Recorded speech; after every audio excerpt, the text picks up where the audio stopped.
Hello guys, আসসালামু আলাইকুম। আমরা বাইক নিয়ে রওনা দিয়েছি আমাদের ফয়জাবাদ হিলসে যাব আজকে। আমরা এখন আসছি এবা গার্ডেন, একটি বাগানে। ঢাকার একজন ব্যবসায়ী, উনি শখের বসে এই বাগানটি করেছেন। অলরেডি আমরা ঢুকে পড়েছি, আপনাদেরকে দেখাবো আজকে আমরা কি কি নিয়ে আলোচনা করব। বাগানে অনেক ধরনের ফলের গাছ, এক এক করে আপনাদেরকে দেখাচ্ছি। এই যে আম গাছ, অনেকগুলি আম ধরেছে।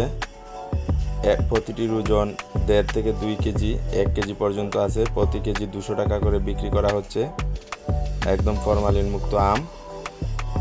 অনেকগুলি আমের গাছ, আম বাগান। এই যে বড় বড় আম, কম বেশি সব ধরনের ফলই আছে এই বাগানে। লিচু, কাঁঠাল, লেবু, আম। এই যে কি সুন্দর আম। তারপরে এই যে আপনারা দেখতে পাচ্ছেন আমগুলি কিভাবে ধরে আছে। আমাদেরকে আর রাজশাহী যেতে হয় না, আমাদের এখন বাহুবলী ফয়জাবাদ হিলসে এই আমের বাগান গড়ে উঠেছে।